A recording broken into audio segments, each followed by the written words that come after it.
Diaries, man. I ain't did no Whisper Diaries video in a minute. I ain't gonna lie to you. I'm slacking on them videos.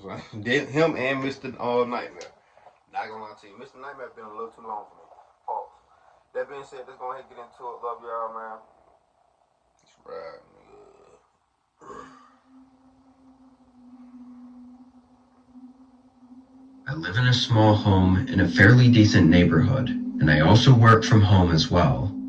I have my office set up upstairs in a small room, with my desk right by a window that faces the front of the house.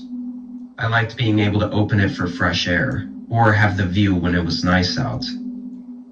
This was as fall was just starting, so I pretty much had the window open all day. One regular weekday though, around noon, I was doing my usual work at my desk when I noticed something out the window. There was a person, a man, standing at the bottom of my driveway, not walking past it or stopping to tie a shoe or anything. He was just standing there and looking up at my house. I couldn't tell if he could see me in the window or not, but after only a few seconds of me looking at him, he walked away. I thought it was really strange, but that was about it. What else was I supposed to think or do? I continued with work. I did an occasional check out the window every now and again, but seeing nothing else, I wasn't too worried about it. The following day, I was on the same routine. I got to work and was pretty busy the whole day. I had a lot of video calls with my coworkers. During one of these calls, I spaced out and happened to glance out the window again. That man was there, standing in the same spot at the end of the driveway and looking up at the house just like he was before. Something about this time was... Call the police. Call the police. See, what I can tell y'all female, y'all gotta have y'all something with y'all. You gotta have something with y'all. You just can't be walking around like nothing ain't gonna happen to y'all. Cause it will. And it could be at your house. 10 times more creepy and eerie. Why the hell was he back here? I must have stared off at him for a while, because one of my coworkers noticed I looked worried and asked if everything was okay. I said yeah, and tried to refocus on the meeting. I kept looking back though. He was standing there for a minute, then I looked back again, and he was gone. The rest of my workday felt to drag on. I couldn't stop thinking about this random guy looking up at my house. It was just so odd. When I got out of work, I went outside and walked around my driveway, looking for any reason for them to be looking up at my house like that. Everything looked normal. However, I did notice that the window of my office was visible and clear from where the man was standing, which means he could likely see me looking at him. I went back inside and made dinner. I had a call with my brother that night, and I mentioned it. He agreed it was odd, but said it was likely nothing. After getting off the phone, I sat down and watched TV. One of my sisters called me and tell me the motherfucker standing outside the house. First thing I'm gonna do, call the police and I'm spending the night. Ain't no way. No, man. Some brothers just don't be worth a damn. Hoping to get my mind off of it. A couple hours passed. It was maybe 9 p.m. I had the show turned down because I was getting tired, but with the low volume, I was able to hear what I thought were footsteps outside my house. I jolted up from the couch and stared at the front door. The footsteps walked up, only stopping for a brief second, then walked away. I hurried over to the door and looked out the peephole. I could only faintly see a figure walking down to the road. Once they were gone, I opened the door. Immediately, I noticed a note taped to the back. No police? It was short. It just said, "Have answer the door." I was not only confused, but horrified. How did they know my name? And what was the note even supposed to mean? They didn't even knock or stay long enough for me to have answered the door. Not that I would have anyway. This was enough for me to call the police. What? 2 officers came over, and I told them everything. Unfortunately, there wasn't all that much they could do, though. They pretty much wrote it all down and said if something else happens, call them. It really didn't make me feel much better. I stayed up late that night, laying in bed, unable to sleep. I literally just laid there for hours, thinking about this man that was stalking my house and the eerie note he left. Then, at just before 2 a.m., a knock at the front door echoed through the otherwise silent house. My body froze up. The silence of the house was now deafening as I listened in fear. After a few seconds, they knocked again. My heart started beating faster. I got my phone and called 911. They sent officers right away, but the knocks continued the whole time I waited. Damn. Eerily, they never got louder or more rushed or aggressive. It was just the same knocking, over and over, echoing through the hallways of my home. The operator on the phone updated me that the cops were 2 minutes out, and just after that, there was a longer pause between the knocking. 15 seconds, then 30, then a whole minute passed. When the officers showed up, nobody was at the door. Man, get the fuck out of here. They were too late. Of course. Again, I told them what happened, and they see. This motherfucker, let me find out this motherfucker actually time how long it takes for the police to come. Come on. Oh, shit, is he breaking for the police? To take it a little bit more seriously this time, Shit. But it still wasn't enough for them to do anything about it. They said they would have an officer patrol around here for the next couple weeks. Those weeks came and went, and the man never came back up to my door or to the end of the driveway, at least from what I know. It's been months later now, and still nothing else. It still scares the hell out of me, though. The thought of the creepy note telling me to answer the door and then there being knocking at 2 a.m. is just terrifying. Then there's also the thought of them coming back, lingering in my head. I don't know what they wanted, who they were, or if they're truly gone for good. Get your gun and make sure. For real. Dead ass.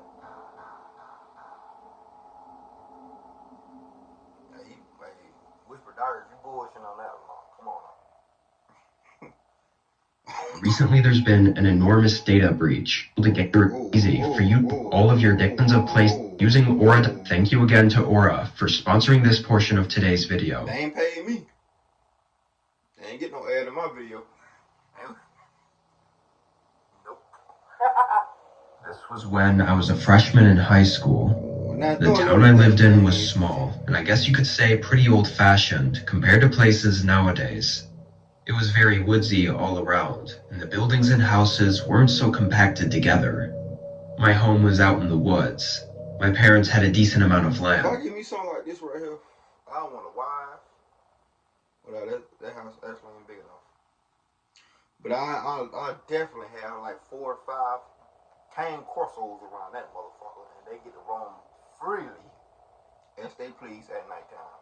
And I probably put a little cage, put a cage around, you know what I'm saying, in dark areas, you know what I'm saying, in the back here, you know what I'm saying. Definitely. And my dad had built the place with his dad. Anyway, it didn't have a real road or driveway. It was more of a dirt trail, so the school buses didn't have a stop at our place. I'd either have to walk a mile to my friend's house to get picked up, or just walk the extra distance straight to school. Usually, I just walk all the way to school. This was a typical day, as far as I could tell. I was walking down the trail from my home, enjoying the calm morning sounds of the woods, when I spotted a car up ahead. It wasn't my parents' car, or anyone else's that I knew, and it was just parked right on the trail. This trail only led to and from the house, so someone being on here was unusual. I don't know if I'd ever seen a random car here at all before this. I felt kind of uncomfortable having to pass it. There was a woman inside, She looked 35 or 40, with dark circles under her eyes and shaggy black hair. She glanced at me, but I just looked down. I could feel her eyes on me as I walked past, though. I picked up the pace and got to school. At the dinner table that night, I mentioned it to my parents, asking who it was and why they were there. Both of them looked worried and confused. They told me the woman must have just gotten lost, and I shouldn't worry about it. But I could see the worry in their eyes. They dropped me off at school for the next week, which was odd because they both started work early, like 6 a.m., so they must have called in late for the entire week just to drop me off. Honestly, I thought that it was an overreaction, as I felt I was old enough to handle myself. Yeah, okay. But I knew my parents were just being safe. On Monday morning of the following week, I packed up my book bag and started walking. During the last week that I'd been dropped off, we never saw the woman or the car, so I really wasn't worried at all anymore. And of course, she's gonna be there today, huh? Of course. This the type of luck that I have. So I will understand. However, this time, when I got to that same spot in the woods, she was there again, sitting in her car, watching me. Of course she was. I had a mini heart attack.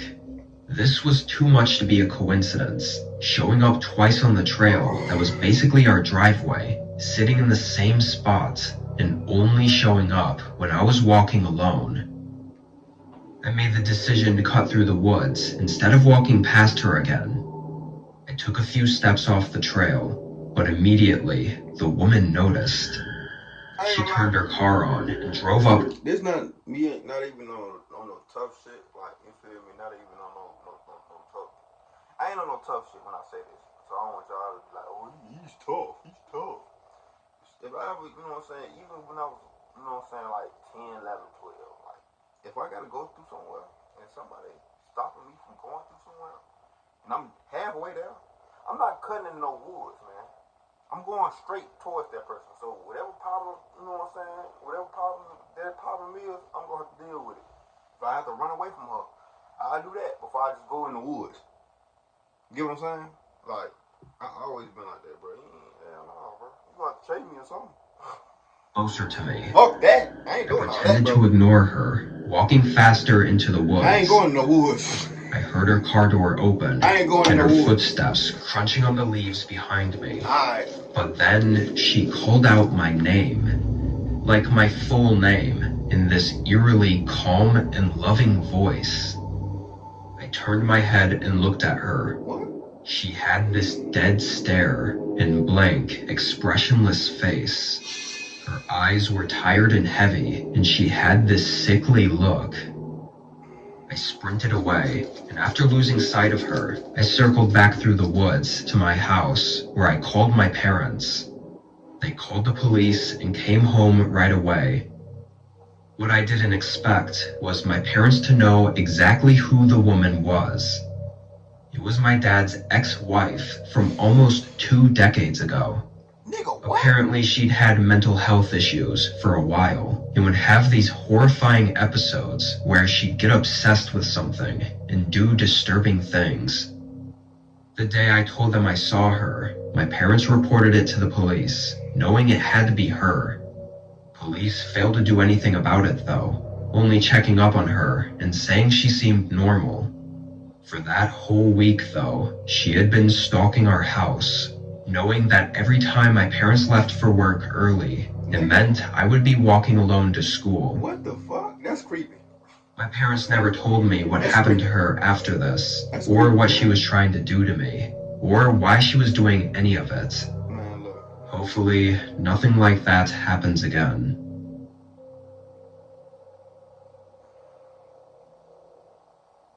You need to tell your dad to get his shit in order. Your daddy tripping, bro. What the fuck? This was in 2019. I How do y'all feel about these stories so far? Make sure y'all, comment down below how y'all feel. We want to know how y'all feel about the stories, bro. Comment. No matter if it's emoji. Tell me how y'all feel about the video, bro. I be want to know sometimes, like, how y'all be feeling about the video. I be ready to sometimes, bro. I worked at a grocery store, usually closing shifts, and I lived alone in a small one-bedroom apartment.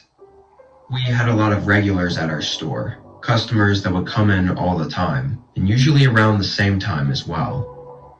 One of these customers was a guy that came in right before closing a couple times a week. Nobody knew his name, but everybody knew of him because nobody liked customers that came in 10 minutes before the store closed. Usually being the only cashier, I'd be the one interacting with him.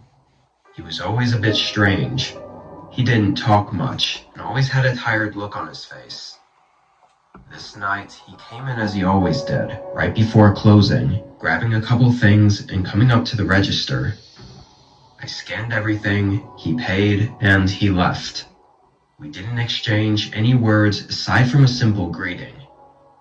10 minutes later, I closed down the register and spent a few minutes cleaning up, clocking out and leaving at 10:15. As I walked out to my car, I noticed the man was still in the parking lot. He was standing awkwardly outside of his car with his hands at his side, just looking at the store. I got in my car and went home. Creep. I didn't have work the following day, so I stayed up a bit later than usual. I didn't get into bed until probably 1 a.m. Only moments after getting under the covers, though, a bright light glared into my bedroom through one of the windows. I thought it was a neighbor pulling in, so I didn't really care about it. After a second, the light shut off, which unconsciously confirmed to me that it was just headlights. I fell asleep only a couple minutes later. I woke up in the night to what I thought was my phone ringing. The way I woke up, half asleep and in the middle of a dream, it was hard to tell what was real and what wasn't. I rubbed my eyes and tapped my phone on the nightstand. It was blank. No messages or phone calls came in. Oh, hell no. I wasn't sure what to think. I was going to just ignore it and go back to sleep, as I wasn't even fully awake yet to begin with. But the slightest thing caught my eye as I rolled back over. The bedroom door was barely cracked open, not even enough to let any... Yeah, I would know somebody did some shit. Even me waking up, because I always go to sleep, no matter where I'm at. If the door, like, whatever room I'm sleeping in, that door is always closed, or locked. That bitch is open. I'm getting up, pistol ready. light in or anything. It was just uneven with the door frame, No not latched shut. I always closed the door to my room, so seeing it not fully shut immediately woke me up. I got out of bed and walked over, pushing it closed to see if maybe it was stuck for some reason. It smoothly latched into the door frame, just like it always did, so there was no way I'd mistakenly left it open. I felt my body get shaky. My heart was pounding. But even with everything pointing otherwise, I still tried to convince myself that this was somehow nothing. I tried to think of any possible way that this was something to not worry about. What you mean? But my mind thought back to the light I saw before falling asleep. I walked over to the window and peeked through the blinds. There was a car parked in my driveway. I could only see the back half of it, but I instantly felt a rush of panic. Who was at my house? And was someone inside with me? I hurried over to the door again and flicked on the lights. I stood there by the door, panicking and thinking, realizing I should call 911 just to be safe.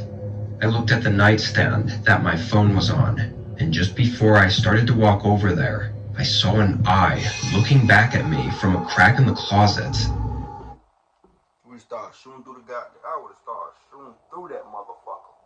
Oh, man, it would have sounded like 4th of July. Or the amount of time it was that morning, it would have sounded like the 4th of July. Swear to God. My body shook and I let out a gasp, then spun around and sprinted out of my house.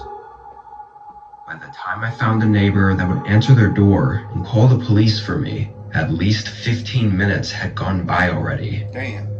The car in my driveway was still there when officers showed up, but the man was gone. It didn't take long for them to use the car to track him down, though, and I felt nauseous when it turned out to be the man from the grocery store. His reasonings for everything didn't make any sense, but it was clear he'd had his eye on me for a while now, and he was not mentally well. Oh. I think the only reason I'd woken up that night was because the man's phone rang while he was hiding, and he silenced it just as I woke up. If not for that, I don't know what would have happened to me, or if I'd even be here right now. I ain't gonna lie, some demon like when the evil spirit is evil enough to wake you up.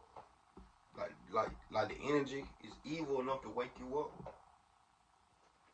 Yeah, something like that shit happen. Like if you like, it's crazy how that works.